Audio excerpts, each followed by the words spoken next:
à tous, alors je suis ravie de vous retrouver aujourd'hui pour vous faire un point lecture que j'ai choisi de séparer en deux vidéos afin que ces vidéos ne soient pas trop longues. J'ai pas trop envie de faire une vidéo de 25 minutes, je pense que ce soit pour vous ou pour moi ça ne serait pas super agréable, du coup je me dis que séparer ça en deux ça peut être plus sympathique. Je pense filmer la seconde partie juste après, donc vous devriez avoir les deux parties de manière assez rapprochée, donc ça ne devrait pas être trop dérangeant, en tout cas je l'espère. Et je commence tout de suite avec le livre le plus ancien que j'ai lu et il s'agit de Hale 2100, donc de Sophie G. Wiener. Alors c'est l'auteure elle-même qui m'a contactée pour que je lise son livre et elle m'en a tellement bien parlé que forcément j'ai accepté tout de suite. Je n'avais qu'une seule envie, c'était découvrir cette histoire et je ne regrette absolument pas puisque j'ai passé une excellente lecture. Alors pour l'histoire, c'est celle de Lola, une jeune fille qui a 20 ans je crois, ou à peu près 20 ans. Elle vit à Bruxelles en 2025 et elle va être contactée par l'un de ses amis pour participer avec lui à un test d'une simulation d'un jeu vidéo. Donc Hale 2100 c'est le nom de ce jeu vidéo. Et celui-ci va permettre à ses participants de découvrir la Terre en 2100 à travers différents scénarios. En plus de cette histoire vraiment principale, on a une autre qui vient s'y greffer, c'est celle d'un charmant personnage, celui que Lola va rencontrer une fois dans le jeu et qui va lui demander de l'aide. Je ne vous en dis pas plus de ce côté-là, mais c'est une partie de l'histoire que j'ai vraiment bien appréciée. Alors pourquoi j'ai aimé ce livre? Parce que j'aime beaucoup déjà son sujet, c'est quelque chose qui m'intéresse pas mal, cette histoire un petit peu écologie. J'ai trouvé ça intéressant en fait de découvrir une Terre en 2100 à travers un jeu vidéo, c'est-à-dire que on n'a pas quelque chose de déjà fait, on n'a pas quelque chose d'établi, la Terre n'a pas été détruite par tel ou tel événement, la moitié de la population n'a pas été décimée non plus par un autre événement. C'est un petit peu différent de tout ce qu'on peut voir habituellement dans les dystopies et ça m'a bien plu parce qu'en fait ça pose la condition que l'homme peut encore faire quelque chose pour éviter cela. Et voilà, j'ai trouvé que c'était un principe plutôt sympathique. Et on découvre vraiment en fait à travers ces différents scénarios la richesse de la Terre. On n'en a pas directement conscience, enfin on a plus conscience de ce qu'on pourrait perdre, mais vu qu'on l'a pas encore perdu, on découvre la richesse de la Terre. Voilà, je sais pas si vous avez tout suivi, mais c'est vraiment ça je trouve. Il y a un message d'espoir, l'homme peut encore faire quelque chose pour éviter ces scénarios plutôt noirs, plutôt catastrophiques. Et c'est ça qui m'a plu, ce message d'espoir, ce message d'amour, comment on a vraiment devant nos yeux toutes les richesses de la Terre, comment on peut ouvrir nos yeux face à de pareilles merveilles, et c'est le point vraiment qui m'a plu dans cette histoire. En plus c'est vrai que ces scénarios sont quand même très intéressants puisqu'ils sont tous plutôt originaux. Il y en a pas mal d'entre eux où je me dis ah bah, je n'aurais jamais pensé à ce genre de choses, j'étais plutôt ébahie et plutôt satisfaite de ce côté là. En plus de ça j'ai beaucoup aimé les personnages, que ce soit Lola, notre héroïne, qui est pas forcément super parfaite, qui a ses défauts, qui a ses qualités aussi, mais qui est un petit peu mademoiselle tout le monde et ça fait du bien voilà, d'avoir une héroïne qui est loin d'être parfaite, c'est plutôt chouette. J'ai également beaucoup aimé l'homme charmant qu'elle va devoir sauver. Voilà, encore une fois je n'en dis pas plus, mais en tant qu'homme charmant, il est franchement pas mal. La seule chose que je pourrais reprocher un petit peu à ce livre, même si c'est pas hyper important, hyper grave, c'est son côté un petit peu cyclique, un peu redondant puisqu'on a tous ces scénarios qui vont se succéder. On finit un scénario, on en commence un autre qu'on va finir, qu'on va refinir, etc. Mais voilà, au final, je suis contente d'avoir eu plein de scénarios pour avoir une vision vraiment globale de la Terre. Mais sur le coup, j'ai trouvé ça un petit peu longué par moments. Mais bon, voilà, comme dit, c'est pas quelque chose de super important. Et quand je repense à ce livre, c'est pas ça qui me vient à l'esprit en premier. Donc c'est un livre que je vous conseille. En tout cas, j'ai hâte de lire la suite parce que la fin nous laisse sur pas mal de suspense.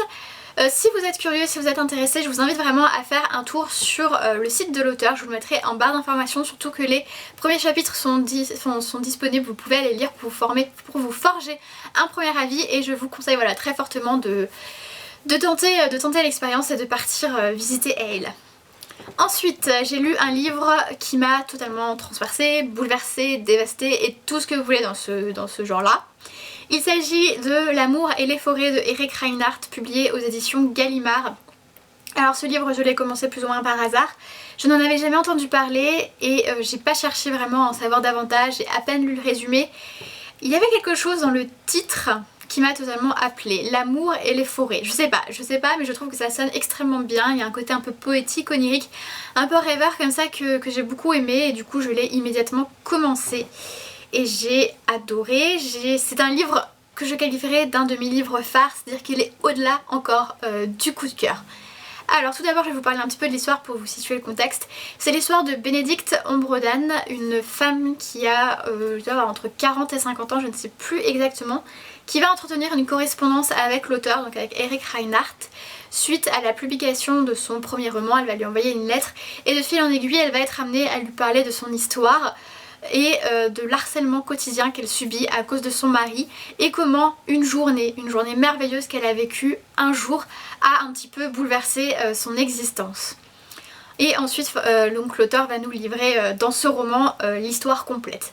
Alors tout d'abord il faut savoir que ce livre n'est pas réel, même si personnellement j'avais tendance à l'oublier plus d'une fois. L'auteur s'est inspiré de plusieurs lettres qu'il a pu recevoir de femmes, mais Bénédicte Ombredan est totalement fictive. Et le fait d'avoir ce mélange auteur-personnage, moi ça m'a un peu perdu, ça m'a fait oublier plus d'une fois le caractère fictif de l'histoire. Et je pense que c'est en partie ce qui a fait que j'ai ressenti ce livre à ce point-là. Le fait que j'ai ressenti des émotions aussi fortes, c'est parce que j'oubliais parfois que c'était pas réel. Pour moi c'était réel et donc forcément c'était encore plus fort. C'est un livre que j'ai vécu comme un cri long de plus de 300 pages, quasiment 400, un cri qui m'a totalement bouleversée, qui m'a déchiré le cœur, qui m'a donné envie de me révolter contre ce mari absolument atroce, ce mari qui bride totalement sa femme, qui lui empêche de faire n'importe quoi. Bénédicte Ombredan va vivre cette journée absolument merveilleuse où elle va totalement s'émanciper et c'est presque d'autant plus douloureux après de voir comment elle va retourner à son quotidien, comment elle va devoir supporter son mari encore et encore qui ne la laisse jamais, qui au contraire se place lui comme victime. C'est un mari totalement méprisable que j'ai méprisé totalement, je lui ai voué une haine immense. J'avais envie de balancer mon livre à l'opposé de ma chambre tellement je ne le supportais pas, tellement j'étais en colère en fait vis-à-vis de ce mari, à quel point j'étais émue par la situation de Bénédicte Ombredan qui ne peut rien faire en fait pour s'en sortir parce que son mari met toujours les enfants dans la balance et qu'elle ne veut pas les blesser, qu'elle ne veut pas les mettre en danger. C'est un livre assez horrible en fait, psychologiquement assez difficile, surtout que l'auteur sait vraiment rendre son histoire encore plus dure.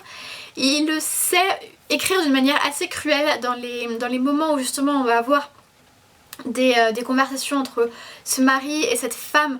Il rend la chose encore plus dure, encore plus bouleversante. Il a une plume magnifique, il a une plume également très très intime, rien n'est épargné au lecteur, on plonge vraiment dans la vie de Bénédicte Ombredan.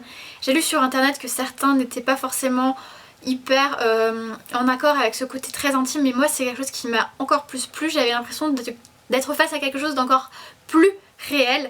C'est un livre qui m'a, je sais pas quoi vous dire de plus, c'est un livre qui m'a transpercé, un livre que j'oublierai pas, un livre qui est comme dit au-delà du coup de cœur, un livre qui m'a bouleversée, qui a vraiment su me toucher. C'est un livre que je vous conseille absolument, c'est un très très beau livre.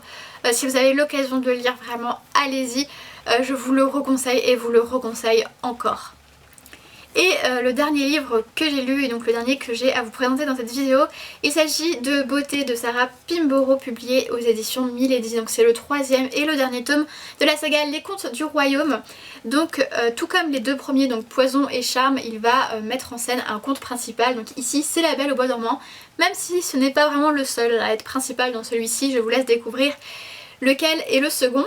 Et en plus de ce conte principal, on va avoir plusieurs personnages d'autres contes qui vont s'y greffer.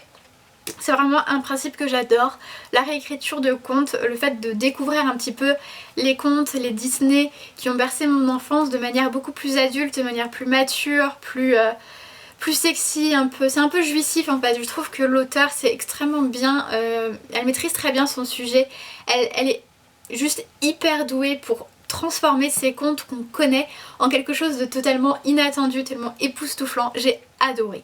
Alors ce tome, je l'ai encore plus aimé que les tomes précédents. Alors lorsque j'avais regardé un petit peu sur Livre Addict, il était caractérisé comme généralement le préféré des lecteurs. Et je me disais mais pourquoi, qu'est-ce qu'il a en plus, quel est l'ingrédient magique qu'il y a dans Beauté et qu'il n'y avait pas dans Poison ou dans Charme? Eh bien j'ai lu et j'ai compris. À un moment, on a un événement qui est juste totalement dingue, totalement sensationnel, totalement fou, je ne m'y attendais pas. L'auteur va au bout de ses idées, elle va au bout des choses et j'ai adoré. C'est malsain, c'est très malsain, mais c'est pour ça que j'ai adoré. Oui, oui, je viens de dire cela, mais c'est totalement ça, voilà, c'est explosif. En tout cas ça m'a étonnée et je me suis rendu compte que effectivement ce tome était encore au-dessus des 2 précédents. J'ai passé un excellent moment et je suis très triste en fait d'avoir fini cette saga maintenant parce que je me suis rendu compte en terminant ce tome que c'était vraiment fini, qu'il n'y en avait pas ensuite et j'étais un petit peu malheureuse. Donc sachez également que ce tome en fait chronologiquement parlant est situé avant Poison, avant Charme. Du coup vous pouvez le lire de manière indépendante sans souci. Par contre je vous conseille pas forcément de lire Charme sans avoir lu Poison puisqu'on va retrouver des personnages de Poison dans Charme. Du coup ça se suit vraiment, alors que là on a les mêmes personnages que dans Poison et dans Charme, mais avant du coup il n'y a pas de souci. Voilà, donc c'est un livre que je vous conseille, que j'ai adoré. C'est vraiment une saga qui m'a fait passer de très bons moments. Tous les tomes je les ai beaucoup aimés, celui-ci encore plus. Et voilà, ils sont tous super beaux, celui-ci encore est absolument magnifique. L'intérieur également est super chouette. Voilà, les débuts de chapitre avec les illustrations, je trouve ça vraiment sympathique. En tout cas c'est une saga que j'ai adorée, elle ne fait pas l'unanimité sur la blogosphère, mais n'hésitez pas à vous faire votre propre avis. Moi j'ai adoré et je vous la recommande très fortement. Donc voilà, cette vidéo est terminée, la seconde partie ne va pas tarder ensuite. J'espère qu'elle vous aura plu et je vous fais de gros bisous.